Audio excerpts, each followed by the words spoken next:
প্রতি ৩ জনে একজন শিশুর মধ্যে অটিস্টিক সাইন পাওয়া যাচ্ছে, ডায়াগনোজ না হলেও। এখন থেকে ৫ বছর আগে, মাত্র ৫ বছর আগে অটিজম ছিল ১৬২ জনে একজন। আজকে সেখানে প্রতি ৩০ জনে একজন অটিস্টিক। সাদা ভাত, সাদা ভাতে কি সমস্যা? সাদা ভাতের স্কিন থেকে হার্টের মেডিসিন বানিয়েছে। আপনি যদি সারা জীবন ফ্রুটস খাবেন না, আমি কখনো ফল খাবো না, আপনার কোনো শারীরিক কোনো সমস্যা হবে না। ফার্মের মাংস আসার পর থেকেই আমাদের এই যে ওবেসিটি, অ্যালার্জি, তারপরে আমাদের যে ডায়াবেটিস শুরু হচ্ছে এই ফার্মের মাংস থেকেই। এখন ফার্মের মাংস সব জায়গায় খাবোটা কি?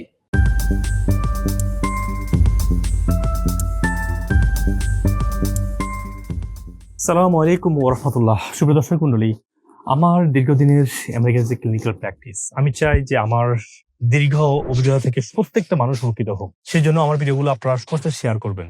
যারা এখনো সাবস্ক্রাইব অথবা ফলো করেন নাই, ফলো দিয়ে রাখুন এবং আপনি কমেন্টে এসে জানান আপনার কি প্রশ্ন আছে, যাতে করে পরবর্তীতে আমি সেই প্রশ্ন দিতে পারি এবং সেই বিষয়ে ভিডিও তৈরি করতে পারি। আসুন আমরা সুস্বাস্থ্য রক্ষায় প্রত্যেকে হেল্প করি। ৫টা খাবারের নাম বলেন যে খাবারটা আমি সবসময় খেতে মানা করি, যে খাবারটা আজকে আমাদের এত রোগ নিয়ে আসছে। এক নম্বর হচ্ছে বাজারের তেলটা, মনে রাখবেন। যখন থেকে আমরা সরিষার তেলগুলোকে বাদ দিয়ে বাজার সয়াবিন তেল নিয়েছি, তখন থেকে হার্টের রোগ শুরু হয়েছে, কোলেস্ট্রল বাড়তে শুরু করেছে। তাহলে এক নম্বর কাজ কি? আমরা এই বাজার তেলটাকে বাদ দিয়ে সরিষার তেল, যেটা ঘানি দিয়ে ভাঙ্গা, ন্যাচারালি ভাঙ্গা, মেশিনে ভাঙ্গা, সেটা, অথবা অলিভ অয়েল অথবা নারকেল তেল, সব ক্ষেত্রেই। ২ নম্বর খাবার কি? সেটা হচ্ছে ফার্মের মাংস। ফার্মের মাংস আসার পর থেকেই আমাদের এই যে ওবেসিটি, অ্যালার্জি, তারপরে আমাদের যে ডায়াবেটিস শুরু হচ্ছে এই ফার্মের মাংস থেকেই। এখন ফার্মের মাংস সব জায়গায় খাবোটা কি? আপনি খাইন না, আপনাকে খেতে কি বলছে?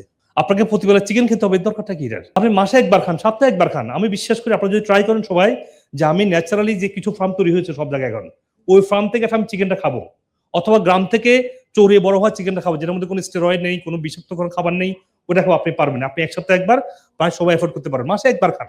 আর ৩ নম্বর যে খাবার বলি, সাদা চিনি, সাদা লবণ। দেখেন, এক সময় ছিল লবণ টেবিলে আসতো, পানি জমে যেত, তাই না? মনে আছে আপনাদের কারো? সেই পানি আজকে সারা জীবন খোলা হলে পানি আসবে না, কারণ এই লবণটাকে ১০০০ ডিগ্রিতে হিট করতে হয় টু মেক ইট লাইক ক্লিনস। মানে সবগুলা লবণকে বাদ দিয়ে একটা লবণ সোডিয়াম ক্লোরাইডে পরিণত হয়, এবং এটা হাইলি ইনফ্লামেটরি। সুগারটাও তাই। তারপর যারা ডায়াবেটিস নেয় তারা সুগার খাবেন, কিন্তু ব্রাউন সুগারটা, অথবা মধু হতে পারে, এখন কোকোনাট থেকে সুগার বানাচ্ছে, হ্যাঁ, বা গুড় তো আছেই, গুড় যেটা ভালো করে খাবেন। তারপরে ৪ নম্বর কি বলবো আমরা? সাদা ভাত। সাদা ভাতে কি সমস্যা? সাদা ভাতের স্কিন থেকে হার্টের মেডিসিন বানিয়েছে। তখন আমি অবাক হলাম যে কি আছে এটার মধ্যে। দেখলাম ঢেকি চারা চাল বাদ দিয়ে যখন আমরা সাদা চাল খাওয়া শুরু করেছি, তখন থেকে কিন্তু হার্টের রোগ বাড়তে শুরু করেছে। লেয়ারগুলোর মধ্যেই সমস্ত মেডিসিনাল প্রপার্টি আছে। শুধু তা না, আল্লাহ সুবহানাহু ওয়া তাআলার প্রত্যেকটা খাবারকে আমাদেরকে দিয়েছে এটা হোল ফরম্যাটে।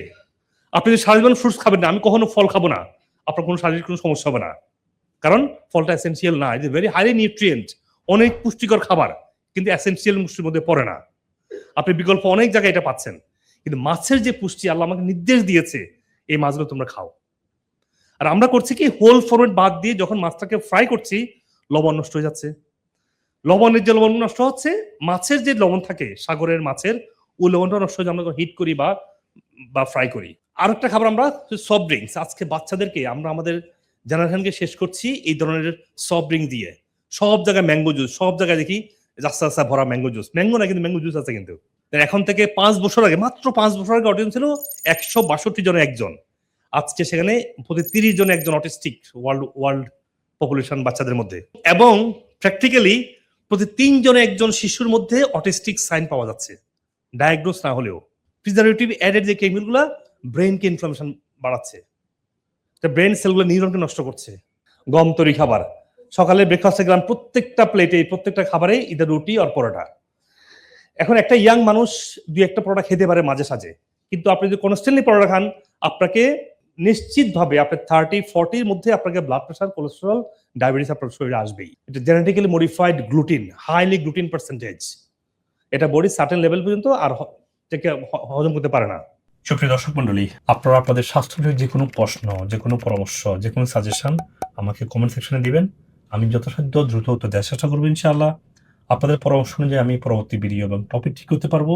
আপনি আপনার স্বাস্থ্য সমস্যার জন্য যে কোনো বিষয়ের যে কোনো সাপ্লিমেন্ট চান, আমাদের ওয়েবসাইটে intakematch.com গিয়ে দেখবেন যে রোগভিত্তিক সাপ্লিমেন্ট বান্ডেল করা আছে। আপনি ওখান থেকে সহজেই ওয়ালমার্ট, ইবে, অ্যামাজন যেভাবে চান আপনি সেই প্ল্যাটফর্ম থেকে কিনতে পারছেন। এবং আমরা পৃথিবীর সব জায়গায় কুরিয়ারের মাধ্যমে দ্রুত আমরা পৌঁছে দিচ্ছি, কোন ধরনের হেসেল ছাড়াই। আর যদি আপনি মনে করেন যে না, আপনার স্বাস্থ্যের অনেকগুলো সমস্যা আছে বা কোন সাপ্লিমেন্টটা কিনবেন বুঝতে পারছেন না, এবং আপনি পৃথিবীর যে কোনো প্রান্ত থেকেই, সেটা বাংলাদেশে হোক, আমেরিকাতে হোক, যে কোনো ব্রাঞ্চে আপনারা আসবেন, আমেরিকা থেকে ট্রেন এবং আমার ট্রিটমেন্টটা পুরোপুরি ট্রেন হয়ে তারা আপনাকে এই ইন্টিগ্রেটিভ পদ্ধতিতে চিকিৎসাটা দিচ্ছে। তো যে কোনো সমস্যা আপনাকে এই হোলিস্টিক পদ্ধতিতে সুস্থ হওয়া দরকার হয় আপনার। অ্যাটলিস্ট 6 মাস কনস্ট্যান্ট ফলো থাকবেন, দেখবেন যে কোনো রোগ থেকে, যেভাবে আজকে সায়েন্স ডিসকভার করছে যে রুট কজ থেকে সুস্থ হওয়া সম্ভব, আপনাকে 24 ঘন্টা আপনি ডক্টরের সাপোর্ট পাচ্ছেন।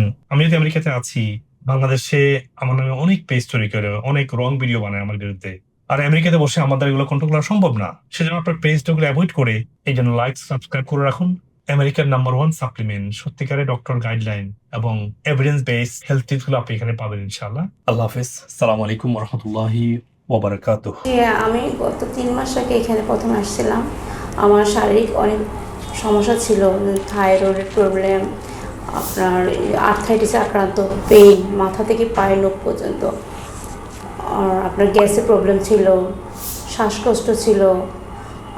আলহামদুলিল্লাহ আমি সব ট্রিটমেন্ট নিয়েছি, এখন নিচ্ছি নিয়মিত। আর আলহামদুলিল্লাহ আমি আগে থেকে অনেক বেটার ফিল করতেছি। পেটে ব্যথা, বমি, পাতলা পায়খানা, খাবার দাবার কোনো রুচি ছিল না, শরীরে উঠতো না। পরে যখন আমরা স্যারের ঠিকানাটা পেলাম, আসলাম, সেমিনার করলাম, জানলাম, বুঝলাম, তার থেকে আপনি সুস্থ আছে আলহামদুলিল্লাহ। ডায়াবেটিস আমার আলহামদুলিল্লাহ এখন লেভেলে একদম 4.1 এখানে জন্য ফেথফুল। আমি দোয়া করি, এখানে সবাইকে দোয়া করি যে এখানে যে সিস্টেমটা আমার মনে বিশ্বের কোথাও আছে কিনা জানি না, এটাই সবচেয়ে প্রথম টাইম আমি দেখলাম আর কি, একটা রোগীকে সুস্থ করে এখান থেকে বাইর করে।